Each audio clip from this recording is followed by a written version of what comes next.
Good afternoon, everybody.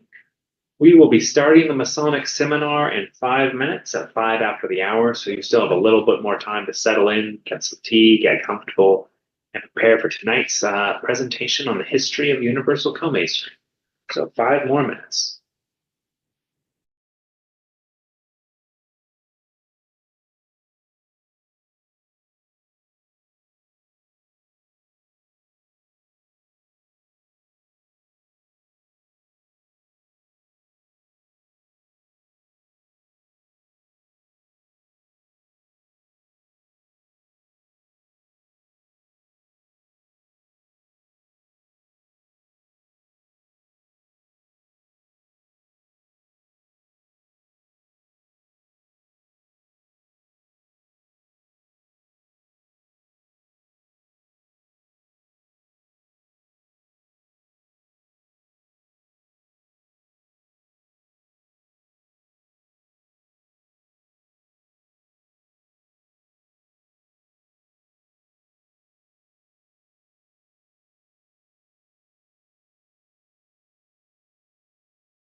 Good afternoon, everybody.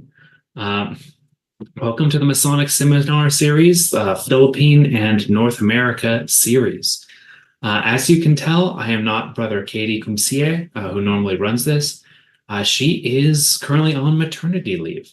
She gave birth to a very healthy baby boy, August 10th, and she is taking care of him right now, little Maximus Kumsie.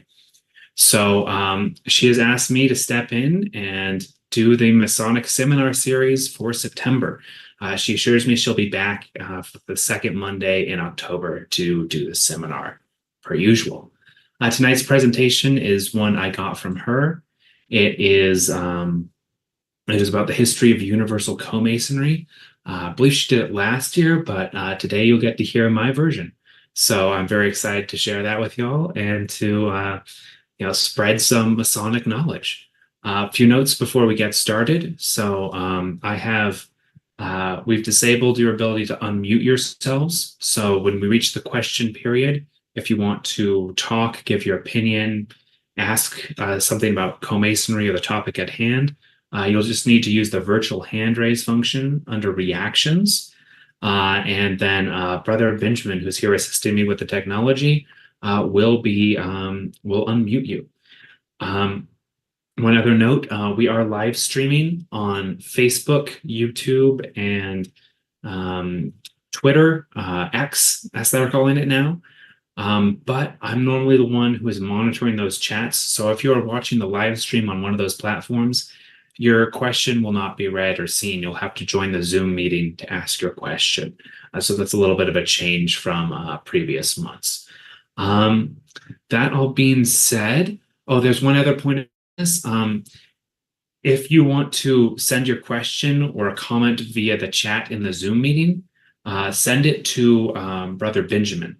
He will be reading that and he'll convey them to me, so hopefully I can answer those.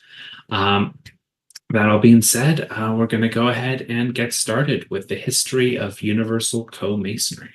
So let me get that share back up here.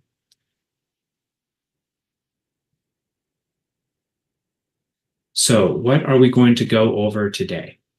This is a two-part history. So first, we're going to go over the ancient world through the early modern era. So we're going to go through the ancient mysteries. We're going to go through the reemergence of the mystery schools in the Renaissance and Middle Ages into Freemasonry and Rosicrucianism. And then we're going to go through sort of the early steps Freemasonry took as a unique organization. And in the second part, we're going to go through the history of modern Freemasonry, its grand lodges, its institutions, all the way up to the present day with Universal Co-Masonry and what exists now and where it came from. And so there's a lot of steps to this. I'm going to try to be comprehensive in my explanations. I'm going to try to not go too fast so that, the useful information is conveyed. But if there is something that I say that's a little unclear, something you need clarification on, please feel free to put that question in the chat and I will go back and clarify what needs to be clarified. So, all right, let's get started. So we got a timeline here of the ancient world to the early modern era of Freemasonry. So the whole story of Freemasonry starts with the ancient mystery schools, and we're going to talk a little bit about that. That goes back to time immemorial, marked unknown here on the chart. But the seed of what we do, the ideas, the essence of what Freemasonry is, goes back to these mystery schools. So that's a very important part of her history. So we're going to touch on that. We're going to go through, how that was passed down the ages. So through the Western esoteric tradition, we're going to talk a little bit about that. The suppression of the mysteries under Theodosius I in 381 AD during the late Roman Empire.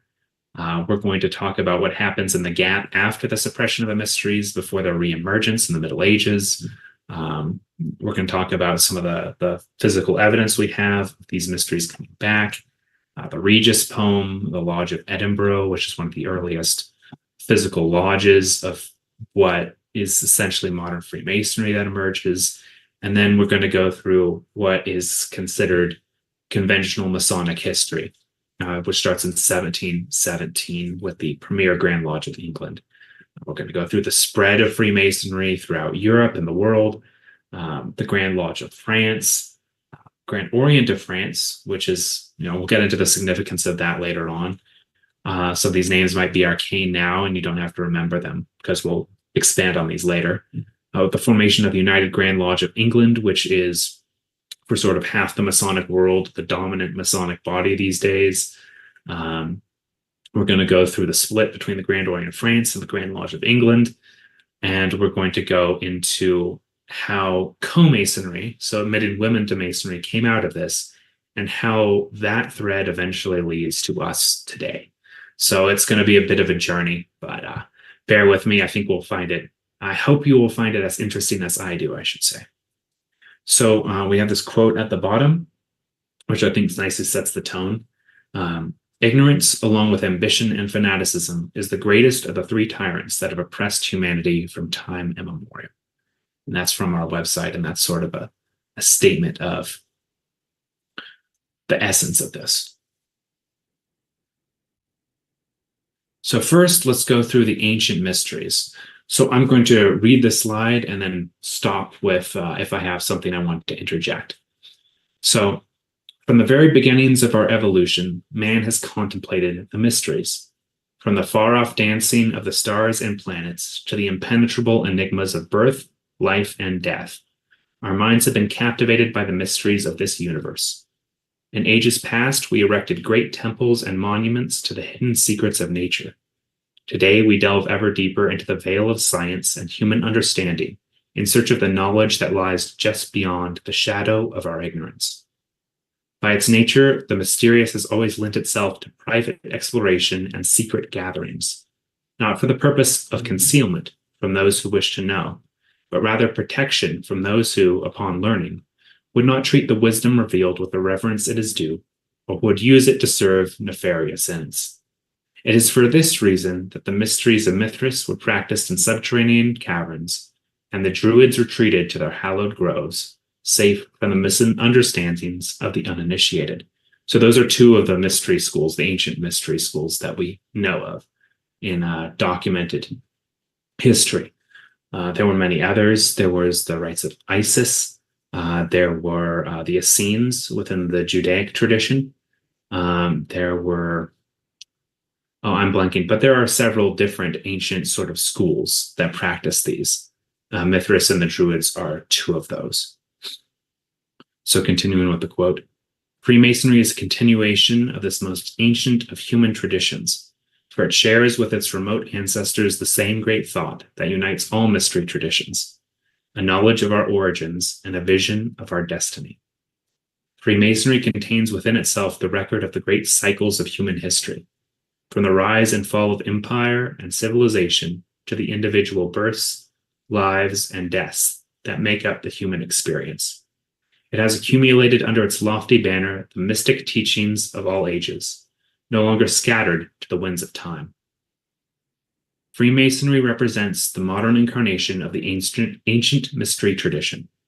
This tradition, these great mysteries, are not fantasies of fiction.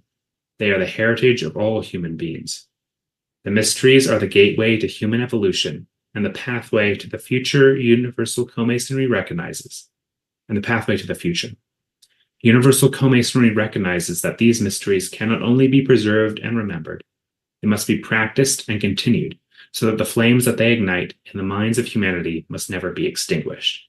So this is the idea of the ancient mysteries, right? That there are particular items of knowledge about birth, life, death, our place in the universe that have been known since time immemorial, since before we could remember, that these schools, these traditions have preserved, and that these keys are worth knowing, and they contain within them sort of a power, an intangible quality that we must protect from those who would profane, from those who would misuse them. So let me continue here. So these ancient mysteries are expressed within the Western esoteric tradition. So Western esotericism refers to inner traditions concerned with a universal spiritual dimension of reality, as opposed to the merely external, exoteric religious institutions and dogmatic systems of established religions. This approach views Western esotericism as just one variant of a worldwide esotericism at the heart of all world religions and cultures, reflecting a hidden esoteric reality. This use is closest to the original meaning of the word in late antiquity, where it applied to secret spiritual teachings that were reserved for a specific elite and hidden from the masses. So again, this idea that there are teachings, there are secrets that contain an understanding of real reality, as opposed to sort of a surface level understanding of reality that most of us have. The scholar Arthur Bersulis defined Western esotericism as inner or hidden spiritual knowledge transmitted through Western European historical currents that in turn feed into North American and other non-European settings. He added that these Western esoteric currents all share a core characteristic, claim to gnosis, or direct spiritual insight into cosmology, or spiritual insight. So some examples of these esoteric traditions would be Hermeticism, which it's a lot of different texts, but that's the Kabbalion. If you've ever read the Kabbalion, you've been exposed to Hermeticism, and that's part of the Western esoteric tradition, which the Kabbalion is just a synthesization of older esoteric texts, which go back to the Emerald Tablets of Thoth, which was a manuscript sort of, rediscovered in not in ancient times, in the Renaissance period, and then published in, I believe, Latin and examined by scholars. And it contains all this philosophy about the origin of humanity. It's publicly available. You can go buy a reprint of it, but it's very dense. It's very hard to read. So the Kabbalion was created as sort of attempt to make it easier to understand, which the Kabbalion is not exactly the most easy thing to understand, I know, for a lot of people, but that is sort of the starter book for Hermeticism, if you want to go into that. There's Neoplatonism, which I know a little bit less about, but that is essentially the philosophical school tracing itself back to Plato. If you ever studied Plato in high school or college, you might have been exposed to that. There's Gnosticism, which is sort of part of the Christian tradition, which is Western as well, sort of an esoteric take on a lot of Christian ideas. And this was preserved all throughout the Middle Ages. We'll talk about the suppression of mysteries later, but Gnosticism was preserved through that suppression and was a way that the mysteries survived that suppression. And it's basically the idea of Gnosticism is that there's a gnosis, or a knowledge, a true spiritual knowledge that must be preserved, and that's the key to salvation. So in the Gnostic worldview, Christ was here to present the gnosis to the world, to give us a path to this knowledge. And it's through this knowledge, through understanding what he was saying at the deep esoteric level, and understanding reality at the deep esoteric level, that we can essentially save our souls, which is somewhat different from a more mainstream evangelical version of Christianity. So that's a very interesting one to study as well. I believe there's several books of the Bible that are the Gnostics especially study. Brother Benjamin, what are the books that are Gnostic? The Gospel of Thomas. The Gospel of Thomas. Gospel of Barnabas. Gospel of Barnabas. There's many. There was a third one, wasn't there? Shepherd of Hermas. Shepherd of Hermas. But the Gospel of Thomas is the big one I've heard. Correct. So the Gospel of Thomas would be something to read if you want to explore that. There's the Kabbalah, which is more, Gnosticism is more Christian. The Kabbalah is more Judaic, more Jewish. And it's also a tradition that deals with numbers. It deals with sort of the inner constitution of the human being. And it within this explicitly Jewish framework. And that was also flourished during the Renaissance. And today has many scholars. There are many resources to read on the Kabbalah. I think the Zohar is one of the foundational texts, if I remember correctly, but there's loads of commentaries. This one's very, very popular today, so it's easy to find something to study with that. And then there's the occult sciences, which, astrology, I think we're all familiar, at least at a surface level, with astrology. That one made it into the tabloids in the 1960s and 70s and made it into every household with, this is your star sign, but that really diluted it. That really sort of stepped it down. Like astrology, as practiced in the Western esoteric tradition, sort of the inner side of that is much more deep than, Leos shouldn't be friends with Cancers or whatever the sort of tabloid things are. It's there's a lot of complex mathematics and interpretations that go into that. So when studying astrology, there's a great book, The New Way to Learn Astrology by, I think, Basil Farrington. That is one I would recommend. But there's been a lot of sort of esoteric rediscoveries of astrology, because astrology as a tradition is much, much older than the 60s and 70s and the hippie movement, which sort of made it popular. It goes all the way back to ancient Babylon, at least, possibly to time immemorial. We don't know where the Babylonians got their ideas. So that's one, if one wants to scratch the surface, that's one can do a deep delve into the Western esoteric tradition on as well. There's alchemy, which I know a little bit less about. That's more about Arcadi's wheelhouse. But I want to say Carl Jung did a little bit of a deep dive into that in terms of like the human psyche. I know there's other aspects to explore it from, but I know he has some good resources on that. And then ceremonial magic, which is the idea that specific ritual actions produce a specific spiritual effect.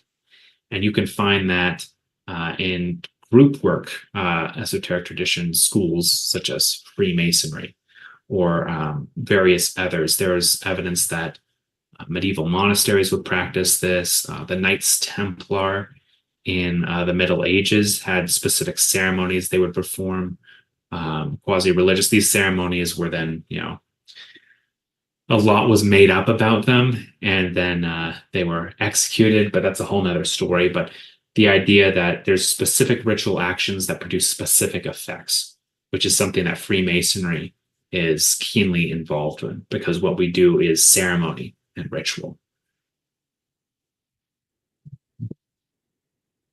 Let me go to the next slide here. Okay, so that's an overview of the Western esoteric tradition. Some of the things that survived this persecution we're about to talk about, some of which was heavily suppressed by it.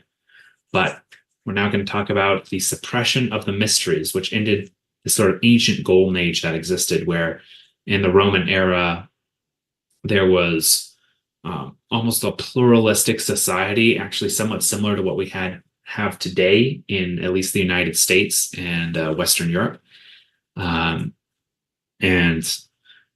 Where there was a bunch of different religious traditions. There were a bunch of different mystery schools. There are a bunch of different things you could learn. Today you can pick up a book on the Kabbalion. You can pick up a book on the Kabbalah. You can pick up a book on astrology. You can pick up a book on esoteric Christianity and all these sorts of things. Well, it was somewhat similar in the late Roman era.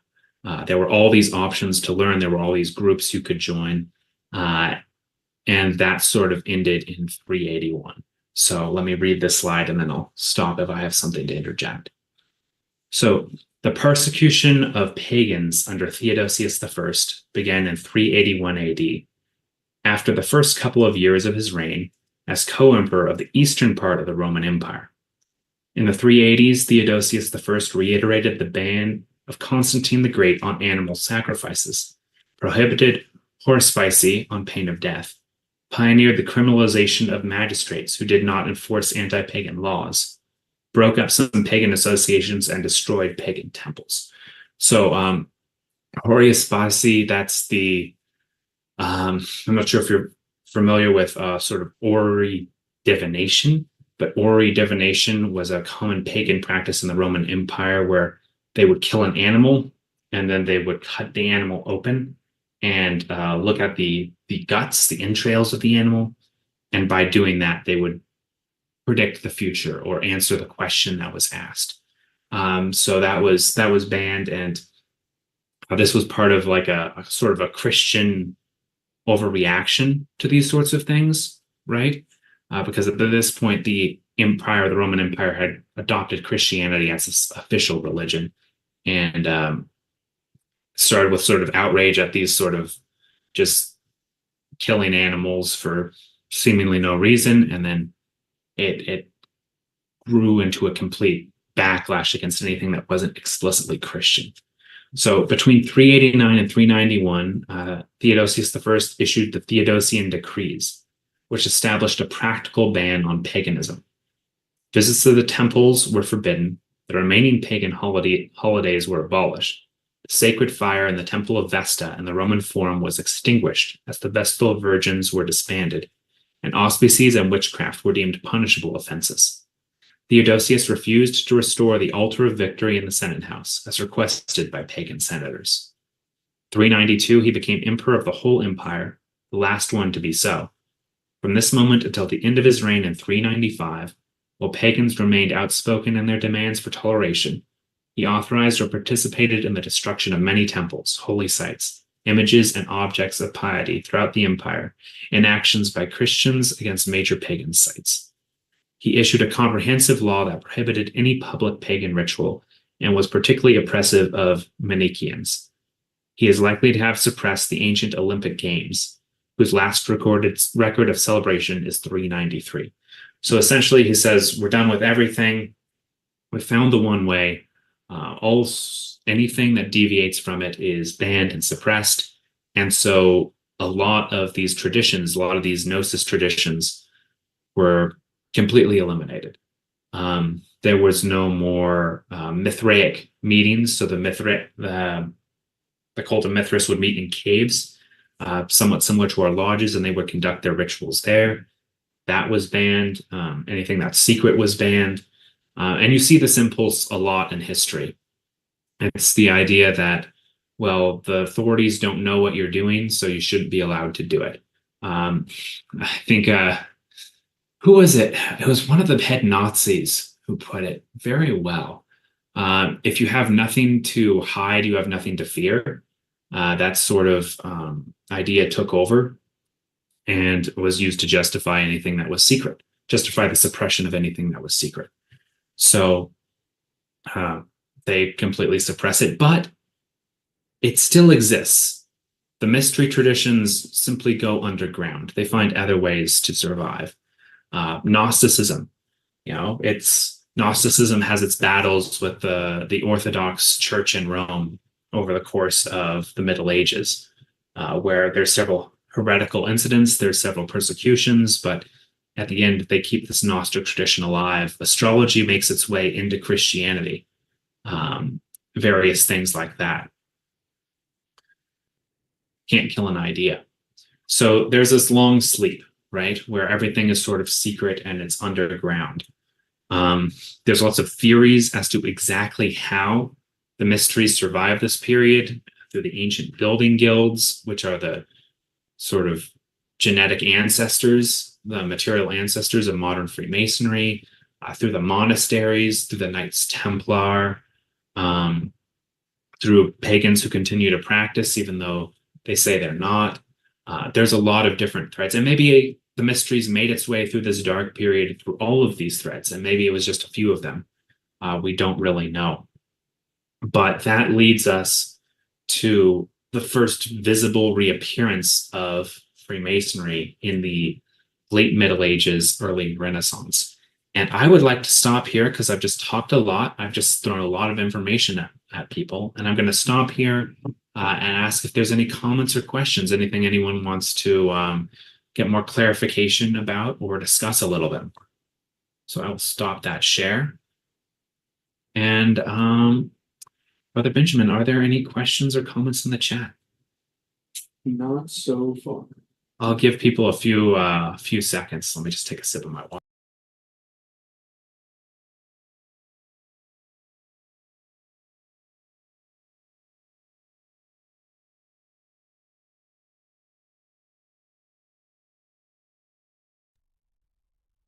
Brother Maya. Hello, Brother Patrick. Hello, Brother Maya. How are you? I'm good. How are you? Absolutely fantastic. So I was just remembering a little bit of history in terms of during the Dark Ages, that the creation of playing cards that we normally use, with kings and queens and all that, was originally designed to mask the tarot. And so that's how it came into being. And the different suits and numbers were memorized by the user to be able to do a tarot reading under the guise of playing a card game. Thank you, Brother Maya. I think I'd heard that too. I'd forgotten about that. But yeah, I guess that's another way that this sort of thing could survive, because we don't know. The tarot is another one. We don't know how old it is. We don't know its exact origins. We know it took its modern form, its full modern form with the Rider-Waite tarot in the 19th century, or early 20th century, actually, I want to say. But we don't know exactly when it came before that. So that's another great one. And that's sort of the thing that always exists on the fringes of a society where there's one dominant idea. Is there are little edge cases where the truths that maybe don't fit the dominant narrative at the time find a way to survive. So thank you, Brother Maya. Thank you for reminding me about that. I forgot about that. Brother Christine, go ahead. Thank you, Brother Patrick. Thank you for the presentation. So far, it's pretty impactful. A lot of information in there. Moving from the ancient mystery traditions to the Western esoteric tradition. I just was curious because I was wondering why you picked Theodosius to kind of pinpoint as banning a lot of things, when before Diocletian, I don't think I'm saying his name right, was the end of the 200 AD. He started to ban the Christians, and then that's right before they took over Christianity in the Roman Empire. But he banned all these things. Really blocked out a lot of stuff. So I was just curious as to why Theodosius was where you kind of stopped that with that suppression, because there's a lot before and there's even more after continues. Thank you, Brother Christine. Yeah, it's Theodosius is the one specifically mentioned by name in the presentation because he puts a final cap on it. Not a final cap because they survive, but he really is the one who makes a definite break with the mystery traditions. There had been previous persecutions in Rome. Roman society was not perfectly pluralistic. As many are familiar, the Christians were initially a very small sect that was heavily persecuted by the Roman society. The Jews were. There were lots of sort of persecutions, but Rome was more pluralistic than any other society at the time. Any other society that would exist, I would say, until sort of our modern post-Enlightenment society. But yeah, there was, Constantine made Christianity the official religion. Before that, the worship of the emperors was the official religion. And so you could do whatever you want, so long as you consider the emperor also a god. So there were lots of little persecutions and moments of suppression, but it's really Theodosius who said, we're ending this once and for all. It is Christianity. Everything else needs to be suppressed. I'm going to put the final nail in it. Well, of course, it wasn't the final nail, but he wanted it to be. Brother Maya again. Thank you for pointing that out, Brother Christine. I was just watching a biographical reenactment of St. Augustine's life last night. So I was learning about some history, his history, one of which I didn't know, that before he became a Christian, he was a Manichaean. He was studying philosophy, and then he got into Manichaeism. He was sort of converted by a friend.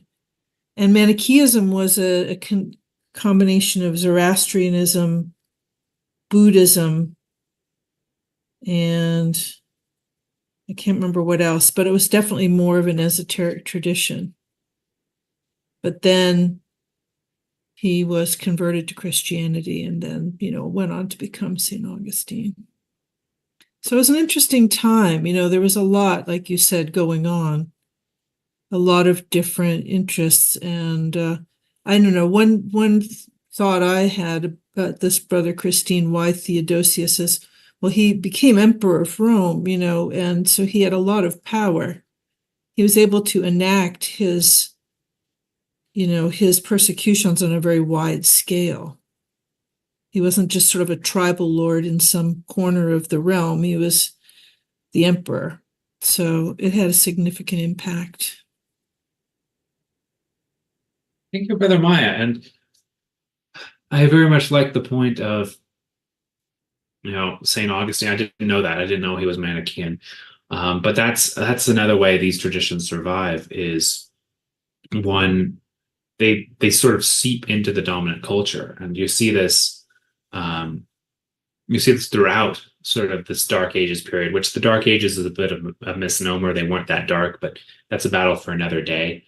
You see these esoteric traditions, Gnosticism especially, keep reappearing within Christianity.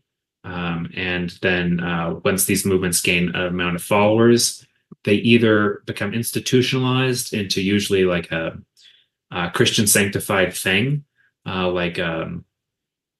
believe some of the monasteries, I don't know the names of them, but I believe some of the monastic groups, where they become labeled a heresy and driven back underground, like the Cathars in southern France in the 1200s.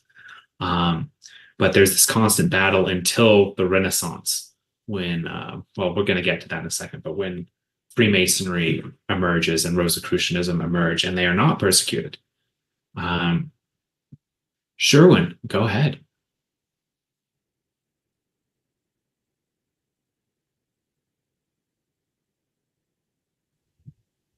Sherwin. Hi, good morning. Good morning. Can you hear me? I can hear you, yes. Yes. I think the sun worship of the Roman made its yeah. I can hear you, yes. I think the sun worship of the Roman made its way to the Christian sect by means of a halo. The sun symbol they made to a sun halo to the saints and some martyrs. Thank you, Brother Sherwin. Yeah, there's a lot of symbols that are pre-Christian that ended up in Christianity too. And I want to say here, a lot of people say, well, that means Christianity is false.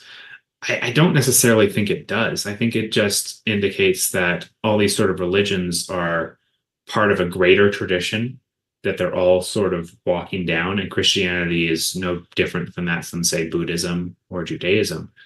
But there are a lot of pre-Christian symbols that end up in Christianity, such as the halo, right? Such as the identification with the sun, right? The Son of God, S-O-N, becoming identified with the solar sun, S-U-N.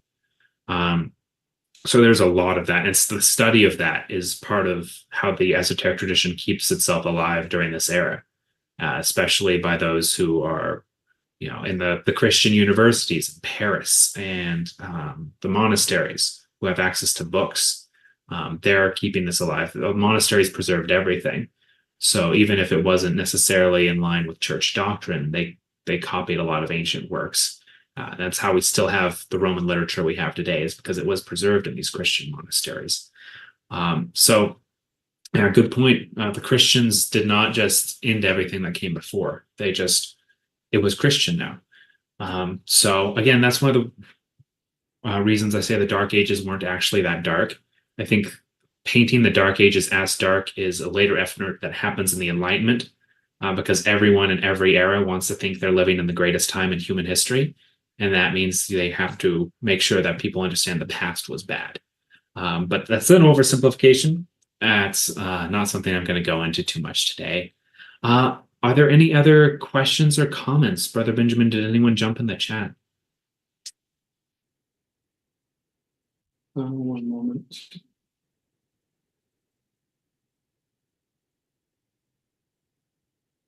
No questions.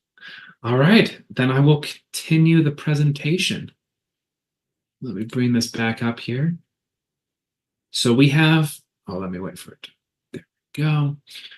We have now jumped about 1,000 years, sorry, to the Regis manuscript, which is our first, if I recall correctly, it is our first evidence of something with the basic forms of modern Freemasonry appearing in the written record. It is from 1425. I don't remember where. I believe someplace in England is where it's from, or the modern day United Kingdom. But it essentially, if I recall correctly, lays out some of the accoutrements, some of the familiar Masonic things that we do today, and it continues this tradition. So we see in this, and we know as Masons, we know from our studies of the ancient mysteries the similarities between the two. So this is our first evidence that something like Mithraism, like the cult of Isis, like the Druidic rituals has survived. There's not really much written evidence before this. So that's important, the Regis manuscript. And then another point of evidence we have here as things reemerge is in 1598, we have the first Masonic lodge as we know it today that we can document, we can prove. We have all the historians are very satisfied.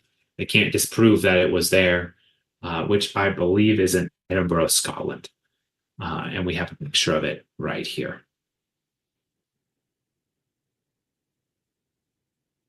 So Freemasonry has emerged. The Renaissance has happened. People have adopted humanism, which is a philosophy that comes from Catholicism. It emerges out of Catholicism, is not branded a heresy, and is sort of the idea that man was made in the image of God. Therefore, there is something divine in man too, and maybe we should make a study of these things that we neglected that were important to people, these things that are important to sort of the average man, and not just focus on devotion to the divine, but we should celebrate man as well, or the human being. I use man as, that's humanity, right? In the more archaic sense. So this atmosphere of the Renaissance has created an environment where study of things that aren't necessarily scripture is more allowed and permissive. There's a lot of effects of this. There's sort of the Protestant Reformation in Germany. There's a little bit of a breakup of the control of the Catholic Church. There's a lot of wars that come from that. But one of the other things is, again, this environment where, okay, if you're a little bit different, maybe that's okay, especially in countries that have already rejected the authority of Rome, such as the Scotland and England. And so Freemasons start meeting. We start seeing these lodges in the 1500s. We see the Regis manuscript earlier. And these lodges continue to meet. We have documentation of them, practice the mysteries, practice the sort of the philosophy of Freemasonry, which is, the study of nature. It's the study of truth wherever you find it, and these rituals, which are descended from the ancient mysteries. And so these lodges are meeting independently all throughout the British Isles, possibly beyond. We don't really know. And in 1717, 4 of them get together in a tavern in London, whose name I forget, and create the premier Grand Lodge of England. So when most modern scholars are asked, where does Freemasonry come from? They point to 1717 and the creation of that Grand Lodge. So it's these 4 lodges gathering together and saying, we need a higher body that we can all be under. We need sort of a super organization. And it's possible because these things can be visible again. and they don't have to keep everything hidden. They can have written records again, and it won't be a danger to them necessarily. So these lodges gather, they form the premier Grand Lodge of England, and Freemasonry starts to explode. With this formal organization, they're founding lodges all throughout the British Isles. They very quickly jump over to France. They jump over to Germany. There are copycat organizations that are Freemasonry-like that emerge. One particular one whose legend will not die, so I will mention it, is the Bavarian Illuminati. In the 1770s, emerges in Germany, in southern Germany, Bavaria. Their rituals basically Freemasonry. They exist for a couple decades before they go dark. They're essentially independent lodges of Freemasonry under a different name. Illuminati just means enlightened, and Freemasonry is about finding truth, finding enlightenment through study, through the mind, rather than through devotion. So there's a lot of conspiracy theories about the Illuminati. There is no secret cabal of Illuminati running the world. We are not part of a secret cabal of Illuminati running the world. That is just people's imaginations going a little crazy with the name of an organization that existed 200 years ago, or 250 years ago. But that's a side note. So Freemasonry is spreading throughout the world. And the premier Grand Lodge of England establishes, other Grand Lodges in other countries. There's Grand Lodge of France. There is a feud between two different Grand Lodges of England during this time, the Ancients and the Moderns. I forget the difference. I think one of them wanted there to be 3 degrees in Freemasonry. One of them wanted to be 4 degrees, I believe, or 5. They ended up settling their differences in 1813, forming the United Grand Lodge of England, which sort of consolidated all Masonry in England into one organization. They worked their way around their disagreement about how many degrees there are by saying there's only 3 degrees in Freemasonry, and the Holy Royal Arch of Jerusalem, which was one of the degrees that the other one, I forget if it was the Ancients or the Moderns, had. But it's all these sort of things that can happen now that it's open. And within these lodges, there's still that secrecy. There's still these secret rituals that they're preserving, even though the fact that they're Freemasons, the fact that they're studying something esoteric and powerful is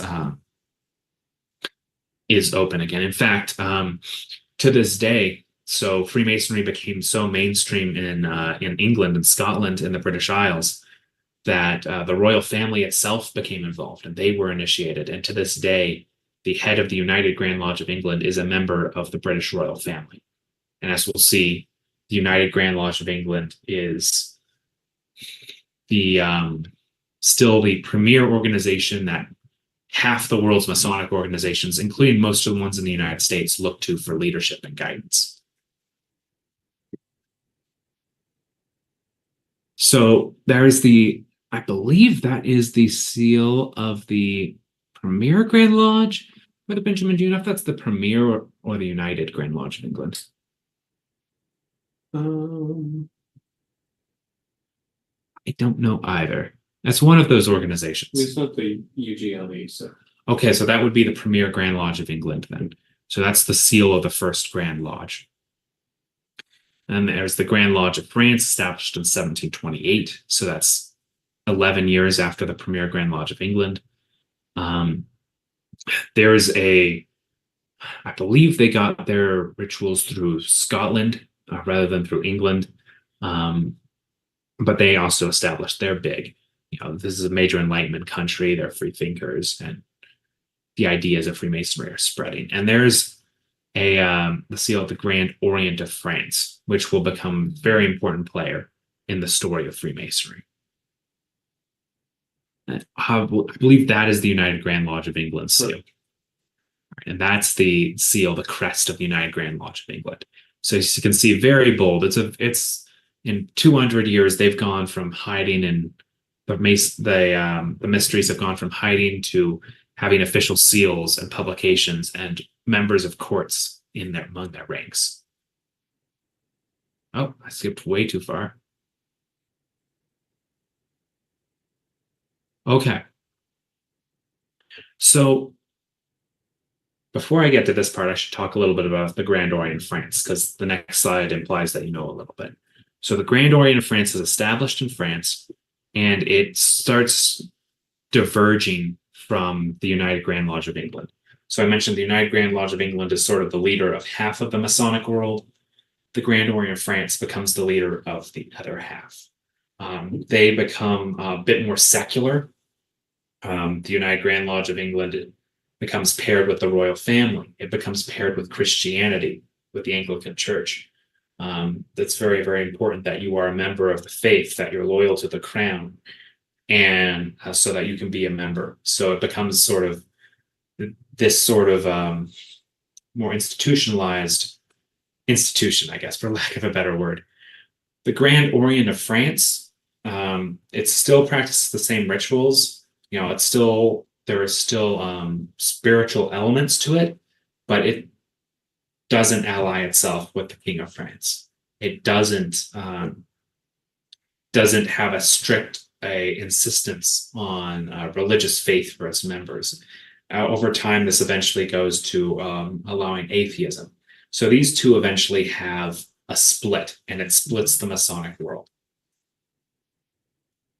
So this is called, I believe, the schism in Freemasonry. So the history of the schism, 1869 to 1877. There are several reasons for the schism in Freemasonry and why it persists. The first instance of derecognition, so pausing there, derecognition is when two Masonic bodies essentially say, we don't recognize you. You're not really Masons. You're not a legitimate Masonic organization for whatever reason. That essentially you're not people initiated in your tradition and your organization are not allowed to visit our organization and participate in our rituals. So the first instance of derecognition, or the removal of this recognition, occurred in the United States shortly after the American Civil War. In 1869, the Grand Orient de France, GODF, recognized a Masonic group in Louisiana, which was not recognized by the Grand Lodge of Louisiana. The Grand Lodge of Louisiana was, like all sort of the mainstream American Grand Lodges, was very closely allied with the United Grand Lodge of England. So in the United States, just a complete side note, in the United States, most Masons are members of the we call them Mailcraft. There's one Grand Lodge for every state. So a Grand Lodge of Texas, a Grand Lodge of Pennsylvania, a Grand Lodge of Colorado. And then there's also segregated from that, or it used to be segregated from that, the Prince Hall Grand Lodges, which were all Black Grand Lodges. But these are the two main Masonic bodies, is the Prince Hall Grand Lodges and the Grand Lodges. And most Masons in the US belonged to these. So the Grand Orient de France recognized a Masonic group in Louisiana, which was not recognized by the Grand Lodge of Louisiana. This was seen by the Grand Lodge of Louisiana as an invasion of its jurisdiction, and it withdrew its recognition of the Grand Orient de France. The request of the Grand Lodge of Louisiana, several other American Grand Lodges also withdrew recognition. There is evidence that racial motivations may have played a part in this derecognition. The Grand Orient de France had recently passed a resolution stating that neither color, race, nor religion should disqualify a man for initiation. And the Grand Lodge of Louisiana strictly excluded Blacks and those of mixed race. The initial schism was not unanimous in the US. Many American Grand Lodges continued to recognize the Grand Orient de France well into the 20th century. So I just mentioned there are the Prince Hall Grand Lodges and the Grand Lodges. There was a man by the name of Prince Hall who was Black in the time of the American Revolution. He applied to one of the Masonic lodges in, I think, Boston, was rejected because he was Black. He went to the United Grand Lodge of England and asked for permission to start his own Grand Lodge. They granted it. And his Grand Lodge then created the Grand Lodges in all the other US states that were for Black men only, just like at the time, the Grand Lodge of Massachusetts, say, was for white men only. That's changed somewhat today. Now, the Grand Lodges particularly in the more progressive states, do admit black men and men who aren't white and men who aren't Christian. But at the time, there was a stark segregation of the Grand Lodges. So the Grand Orient of France weighed in and said, we don't care about that. A Mason is a Mason.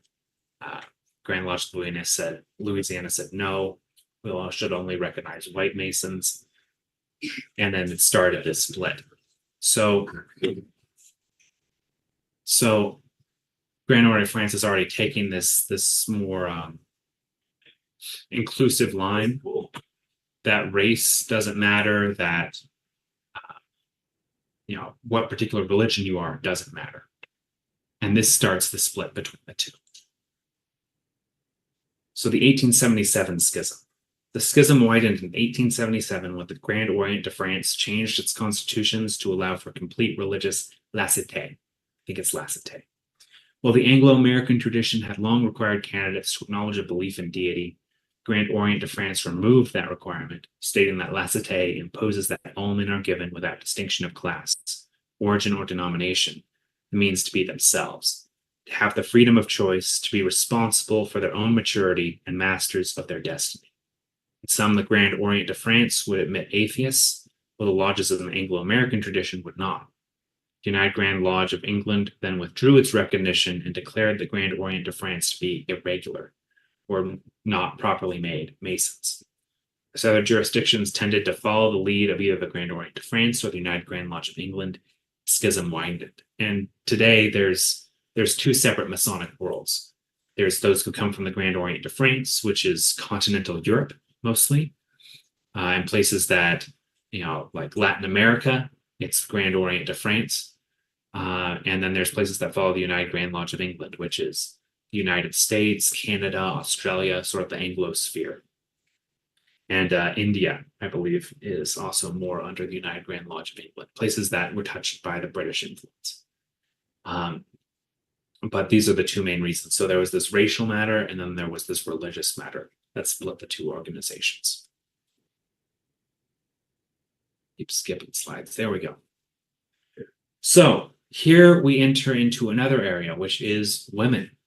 How did women get involved in this? So 1879 to 1882, Freemasonry evolves. So we're going to introduce this lady who is on the right of your screen. Her name is Maria de Rem. So Maria de Rem was born in 1828 in Paris into a middle-class family. She quickly became involved in the struggle for women's rights in France. Unlike the anarchist Louis Michel, who was another woman who plays into the story, unlike the anarchist Louis Michel, however, de Rem advocated a more peaceful acquisition of power and the entrance into the upper levels of civil society. It was this attitude that brought her to Freemasonry. Maria de Rem was entered into Freemasonry in Les Libres Penseurs Lodge on the outskirts of Paris on January the 14th, 1882. She was one of the first women ever initiated into Freemasonry, and famously said that she was a pioneer for women entering the craft. Her work in opening up Freemasonry to the female gender resulted in the creation of Le Droit Humain, one of the most prominent co-Masonic orders of modern times. By opening the doors of Freemasonry to women, de Rem laid the groundwork for many famous theosophists to join, including Annie Besant, who had spread co-Masonry throughout the British Empire. De Rem's position as a founding mother of the mixed craft has put her at the base of all modern co-Masonic endeavors. By the time of her passing to the Eternal Grand Lodge in 1894, she was a famous and renowned figure throughout the Masonic world. So we're seeing here that French Masonry has become very political, right? It's in the post-revolutionary France, its ideals of liberty, equality, fraternity, which, if you're familiar with the French Revolution, became slogans of the revolution, actually, have made it sort of the fashionable thing. And they discuss politics in their lodges. And there's this growing feminist movement that women should have the same rights as men. And part of that in France is being involved in civil society. And the civil society is Freemasonry. And so she breaks the door down with the help of George Martin and other male Masons. George Martin's on the left of your screen here. And they decide to initiate her into this lodge in France, which translates to English as the Free Thinkers Lodge. They've there's several lodges. It's not just this one lodge, but I think 7 lodges decide to initiate women. They have their own break with the Grand Orient de France, and they create Le Droit Humain, which is a mixed order that, Le Droit Humain means the human right in French. And they, essentially are part of this movement of women entering politics in France. But that has second order consequences because Freemasonry is not just about politics. In fact, a lot of Freemasonry isn't about politics at all.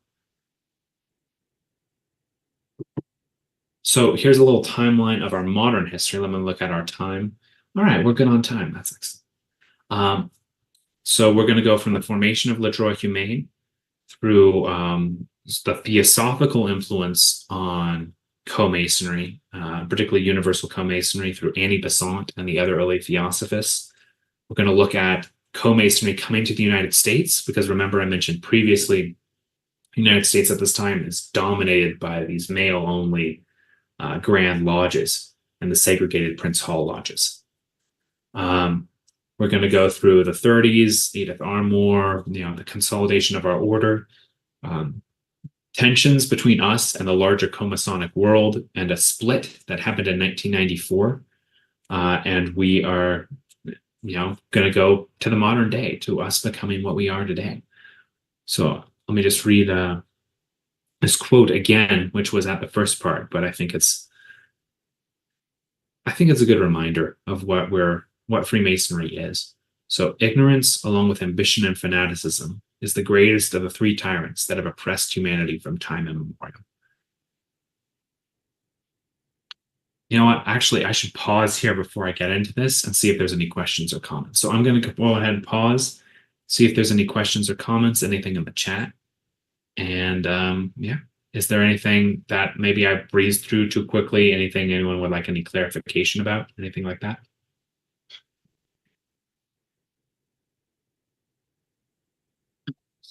Marcus, go ahead. Yeah, the Oriental Lodge of France, has the attitudes and the way that's designed changed any since then, or? Sorry, Marcus, your internet's a little spotty. I can't quite hear you. Could you say that again?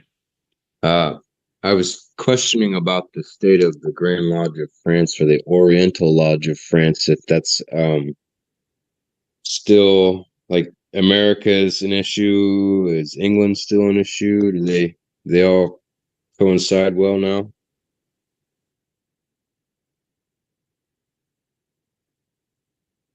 All right. That's going to put it in the chat. Could you put that in the chat? Because I think I got what you said, but maybe it's my connection, maybe it's yours. Let me switch networks real quick, actually. One moment here, and then I'll answer you.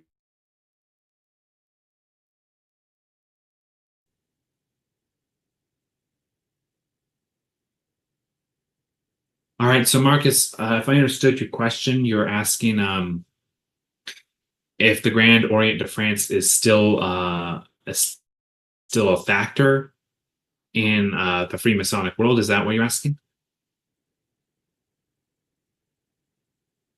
I'll wait till you get it in the chat. Let me see if there's any other comments or questions, and I'll come back to you. Are there any other comments or questions or anything in the chat, Brother Benjamin? No one has their hand raised.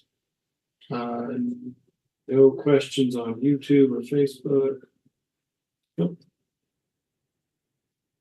All right. And I'll just give it 1 minute here.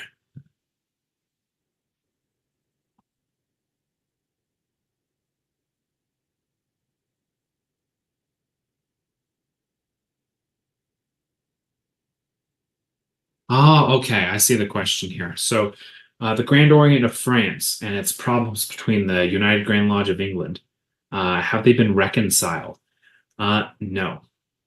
So the main difference today, the racial factor really isn't a factor anymore. The United Grand Lodge of England has many Black members. They recognize many Black lodges.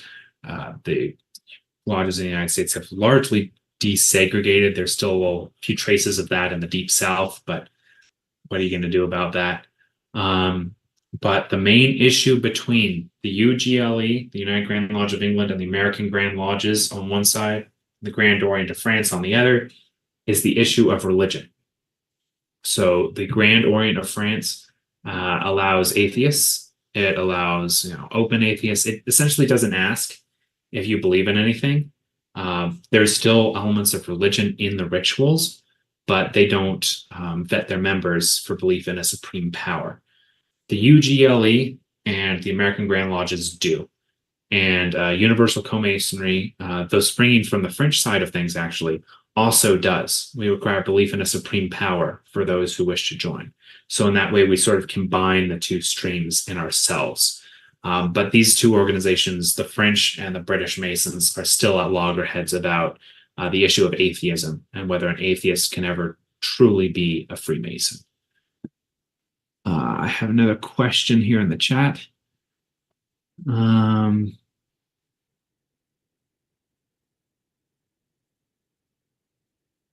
then someone says here,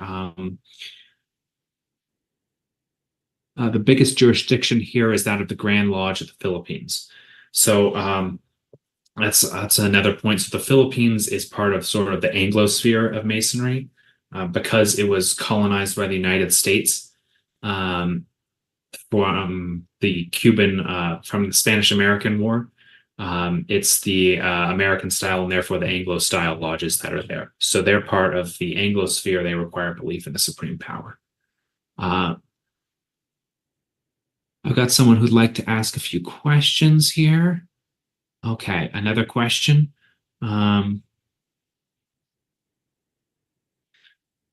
So the question is, what does Universal Co-Masonry stand on the derecognition of Continental Masonry? Do we stand with the Anglosphere? Do we stand with the French Masons? Where do we stand? And the simple matter is we don't take a side. We do in the sense that atheists are not allowed to be our members, like in terms of members of our organization. But we recognize those who were initiated in the Grand Orient of France as Masons, and we recognize those who initiated in the United Grand Lodge of England as Masons. They are Masons. They might not be our kind of Masons necessarily, but they are Freemasons. They have been initiated. So we sort of take a middle path as much as you can between these two positions. But for ourselves, for our members, we do require belief in a supreme power. We're not as strict as maybe some of the organizations that say, well, you have to be explicitly Christian to join, or Jewish or Christian. We say a supreme power, so whatever that looks like to you. But we have not derecognized the UGLE, and we have not derecognized the Grand Orient of France. They do not recognize us because we admit women. So that's another sticking point that Co-Masonry brings to the table, is we admit women, and a lot of these don't. Though interestingly, on the French side, they do have male-only lodges and they have female-only lodges. And a lot of the French lodges are actually moving more towards recognizing co-Masonic lodges as well. That might be happening soon. I think it'll happen faster than the Anglosphere lodges, quite frankly. As they sort of embrace a more, I guess, modern view of Freemasonry with all its ups and downs. Because Universal Co-Masonry is modern in some senses and traditional in other senses. So we're in that weird place. But regardless, I hope that answers your question. You wanted to stay anonymous, so I won't read your name. And then someone else wanted to ask 3 questions. So I would say, yes, you can ask those 3 questions. Go ahead and put those in the chat, and I'll answer them at the next question period, because I still have a lot to go through, actually, more than I thought. So I will go ahead and resume the question, but if you want to put any questions in the chat now, I can get them the next time I break. And let me get the screen share back up, because now we have still a whole century to go, more than a century.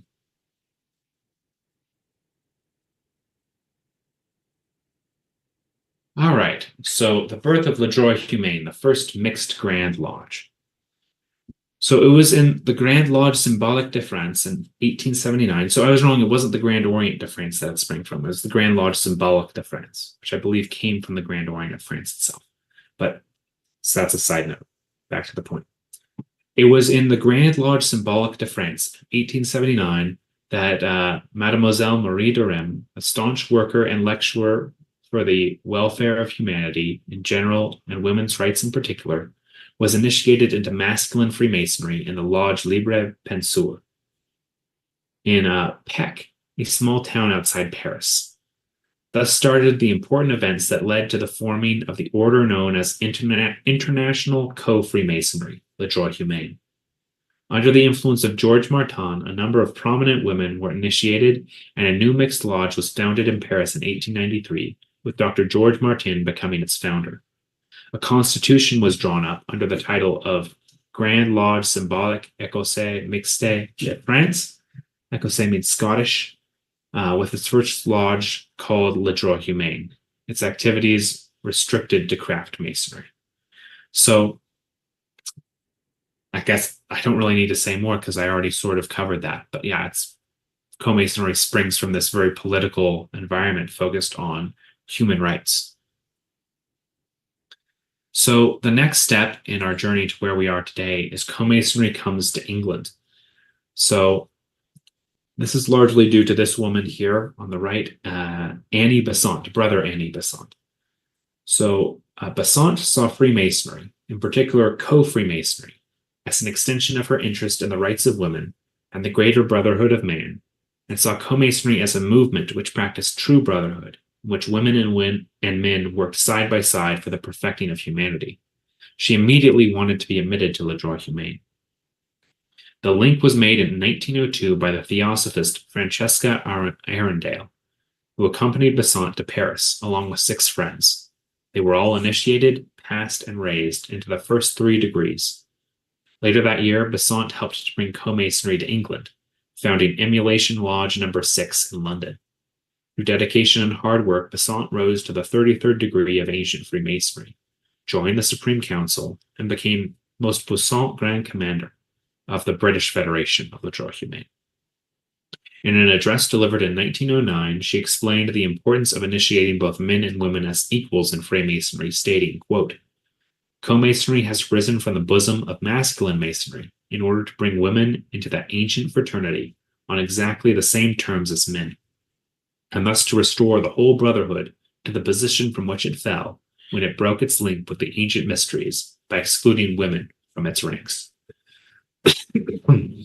So here we see not only is she expanding it to England, but she is keenly interested in it because of its link with the ancient mysteries. Theosophy, for those unfamiliar, is a movement in the 19th century to sort of counter the growing materialism of that time by going to a lot of the ancient traditions we were talking about, Gnosticism, the cult of Isis, non-Western traditions such as Hinduism and Buddhism, and saying, well, actually, the modern scientists such as Darwin or I'm blanking, but the modern scientists who were writing their treatises at the time, what they were saying was not incompatible with religion. And so theosophy is coming to try to bring this holistic worldview, incorporating all the knowledge that was floating in the ether at this time. And they were very interested in the ancient mysteries and sort of the gnosis, the truths they had. So not only is she of the sort of the feminist persuasion, such as Marie de Rem, who wants to bring women on equal footing into these institutions, she's also the theosophical persuasion who wants to bring not religiosity necessarily, but spirituality, wants to keep the spirituality in Freemasonry. And so under her, there comes this influence into co-masonry, which is this mix, like I was talking about earlier, between the Anglo Freemasonry and the French Freemasonry. So in 1903, co-masonry came to North America. Antoine Muzzarelli, who's this man on the right, Antoine Muzzarelli, like many of the early members of American co-masonry, was of French origin and had made his way to the New World to seek his fortune in the land of opportunity. He was initiated, passed, and raised in Lodge La Sincérité in Bordeaux, France, in January of 1871. A man of many causes, Mosarelli was ultimately a Freemason before all else, and he dedicated himself to advancing French Masonry in the United States. He began forming lodges in the U.S. on behalf of the Grand Orient de France, before eventually coming into contact with Le Droit Humain. In 1903, he was appointed as the representative of Le Droit Humain in the United States by George Martin himself, and eventually he would be given the title of Lieutenant Sovereign Grand Commander. He would serve in this position until his tragic death by suicide in 1908. And the reason he ends up committing suicide is because he finds that there was someone who sold him essentially a false Masonic degree, and he had been claiming that degree and giving it to others. And when he found out that he had been deceived and that he had been part of this deception, this fraud, he couldn't take the shame anymore, and he killed himself. And his memory was very buried for a while because suicide was such a shameful thing until fairly recently. So he actually only became a figure again in the history in the past, I want to say 20, 30 years. I don't know the exact details, but he was sort of our founding father in the United States, and he brought this here. So Co-Masonry next in the United States falls under sort of the guidance of this man, Louis Wazoo. He was born on the Brittany coast of northern France on March 22nd, 1864. His mother died when he was very young, and his father sent him to live with relatives who saw to his education. Dissatisfied with the direction his young life was taking, Wazoo decided that America sounded interesting, and he voyaged across the Atlantic with 4 of his friends, arriving penniless on the streets of New York City in 1881. With little more than the shirt on his back, no knowledge of the English language, and certainly no prospects in New York, Wazoo traveled to Pennsylvania with his friends and soon found work where many European immigrants did at the time, in the mines. Surrounded by dangers and inhumane working conditions, Wazoo was desperate for other work, but was unable to find any opportunities outside of the mines. Dejected, he was determined to leave the United States forever when, on the eve of his departure, he met his future wife and decided to remain in the United States, a decision that would cement the future of the yet unformed Universal Co-Masonry. In 1902, he received a letter from Antoine Mosarelli soliciting his aid in forming a lodge in Wazoo's home of Charleroi, Pennsylvania. This would eventually become a reality in 1903 as Alpha Lodge number 301, the first co-Masonic lodge to be opened in North America. And a word about Wazoo before we move on to Armour. So he is, again, combining these two forces, this French secularism, right? He's about workers' rights. He is an organizer. He wants to organize the miners. He wants to use Freemasonry to do it. But he also sees the spiritual side of Masonry, not just the practical side of it. And he's influenced by these theosophists, and he understands that he has these two groups. He has these political Masons, and he has these spiritual Masons, and that they're not necessarily incompatible. And so he manages sort of a balance between those who are essentially miners, working in hard labor and using Masonry for practical effect, almost like a labor union, and between those who are there to study the ancient mysteries. And he's leading sort of a bleed through between the two. So in 1937, he passes. He's been in charge for almost 30 years, and he leaves Edith Armour in charge, and she's a theosophist. So Edith Armour was not a physically imposing woman, standing a little under 5 feet tall, but was so strong a character as to be a force to be reckoned with. It would guide the Federation through some of the darkest years of its existence.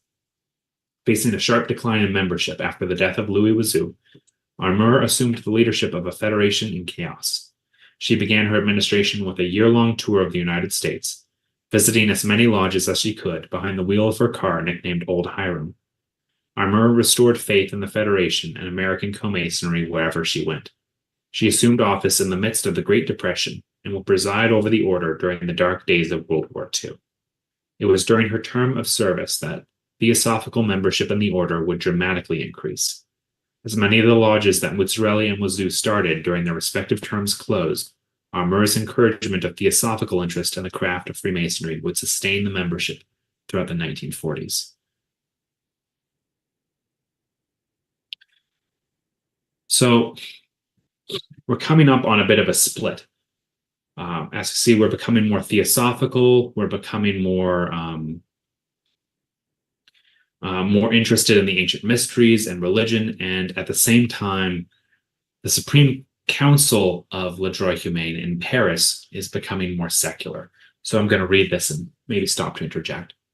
So 1983 to 1992. So now we're in living memory for some. These are events that, there are those in our order who witnessed, who are part of, who are alive and still telling their stories.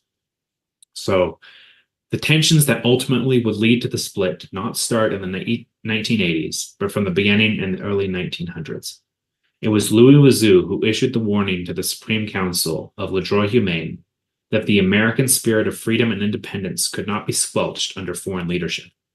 This was in response to the Supreme Council wishing to issue Masonic documentation, i.e. diplomas, charters, and letters, solely in French. Understanding his members, Wazoo knew that this would not be well received, and beseeched the Supreme Council to use English instead, which they did. Tensions would start to swell again in the 1980s with Culla Hack, the most puissant Grand Commander of the American Federation, which was what we were at the time. We were the American Federation of Le Droit Humain. Brother Hack served as both most puissant Grand Commander and President. Due to some unethical behavior displayed by Brother Hack, she stepped down as President, but remained most puissant Grand Commander, with Rosario Menachal succeeding her as President. After Brother Hack resigned as president, relations would further degrade when Paris decided to secularize the Masonic philosophy. At this time, many of the members of the Federation were highly esoteric and did not agree with this decision. Brother Hack chose to support the minority of co-masons in the order and sided with the Supreme Council. After 9 years as most puissant, Culla Hack would resign due to her widespread unpopularity, accusations of unethical behavior, and several complaints. With the resignation of Culla Hack, the position of most puissant Grand Commander became vacant. It is the custom in Le Droit Humain that the head of a federation, each nation has its own federation, I should point out, that the head of a federation is chosen by the 32nd degree Masons of that federation, known as the consistory. By a vote of the American consistory, the top 3 names were submitted to Paris. 1. Magdalena Cumcier, 2. Rosario Menachal, and 3. Vera Bressler. As was also the custom, the Supreme Council would honor the brother with the most votes, which was, in this case, Magdalena Cumcier. In an unprecedented move, they chose Vera Bressler instead. When Brother Magdalena Cumcier arrived in Paris to receive the 33rd degree and to be installed in the office of Most Puissant Grand Commander, she was informed of their choice and was sent away. Very little is known about Vera Bressler, other than that at the time of her installation as the head of the American Federation, she was 80 years old and was currently inactive. Brother Bressler initially refused the appointment, but would eventually accept the office.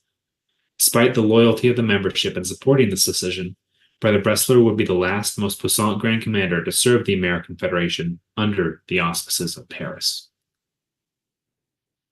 Relations between Le Droit Humain in France and the American Federation finally broke in 1994. The Supreme Council told Vera Bressler that it wanted to have veto power over the board of directors of the American Federation. This decision was in direct violation with Colorado state law. No foreign entity could have power over an American nonprofit. The entire board of directors traveled to Paris to lodge a complaint. The Grand Master refused to listen to the board, even denying them the translator they requested.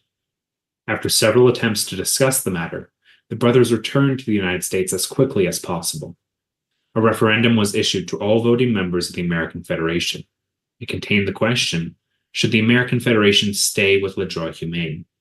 Based on what the Supreme Council was demanding, when the votes returned, the vast majority, roughly 80%, of members wished to separate. Thus, in April of 1994, American Co-Masonry was born. Brother Magdalena Cumcier received the 33rd degree from Norbert Ozula, a 33rd degree of the Supreme Council of Le Droit Humain, and was installed Most Sovereign Grand Commander of American Co-Masonry.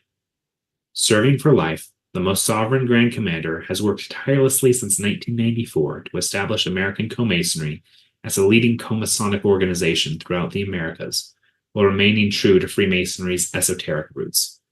Having moved beyond the boundaries of the United States since its inception, the Lodge unanimously voted for a constitutional change to the name of the order. Thus, in 2017, American Co-Masonry became Universal Co-Masonry. The uniqueness of Universal Co-Masonry was formed in its rich history, with its deep connection with the ancient mystery schools, its strong foundation in the ancient wisdom, and its desire to unite the human race. Regardless of distinction, Universal Co-Masonry is a spiritual light in the darkness of materialism. So you see, it's all come together here. The ancient mystery traditions, the contributions of French Masonry, its desire to remove material distinctions. Doesn't matter what race you are. It doesn't matter what gender you are. It doesn't matter what creed you have. The spiritualism of English Masonry focused on bringing the spiritual quality in. All this has culminated in Universal Co-Masonry and our current plan and vision for the world. A lot of these people are still alive. We've celebrated the 30-year anniversary of our independence this year in August at our summer workshop, our convention of all our members. Brother Magdalena Cumcier is still the Most Sovereign Grand Commander. Brother Rosario Menacol is still on our board of directors. A lot of the other members were part of this. Brother Norbert Arzula has passed. But this moment of vision, this moment of separation from Paris, is a defining aspect of what makes us what we are today. The Supreme Council of Le Droit Humain is still around. All these organizations that they were a part of and going all back are still around, all back to the United Grand Lodge of England. But we have forged our own destiny, building on the legacy of those who came before us. So we just have a couple more quotes here from our website to finish us off. The creation and maintenance of the single understanding is the great work of the mystics of antiquity, carried on today by the fraternal and esoteric societies that shelter and shepherd the hidden wisdom of humanity from the vicissitudes of time.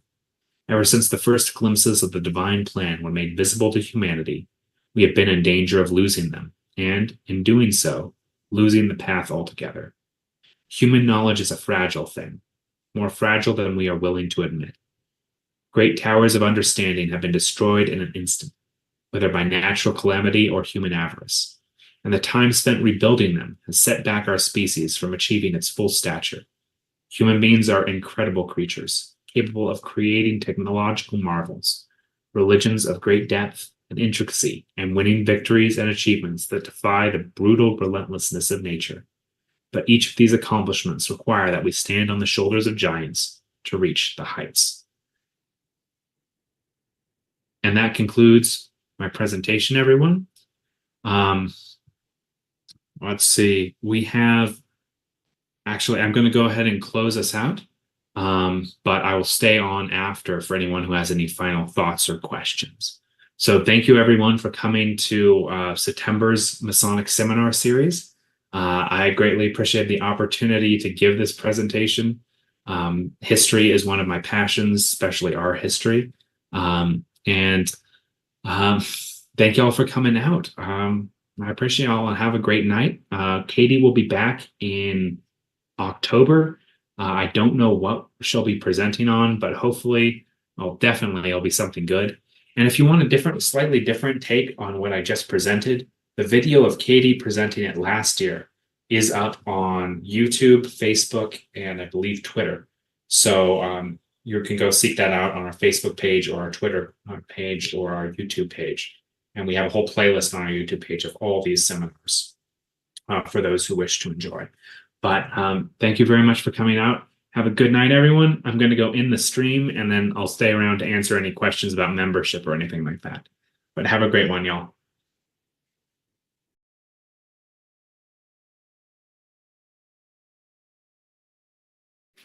If anyone has questions, they could just raise their hand right now.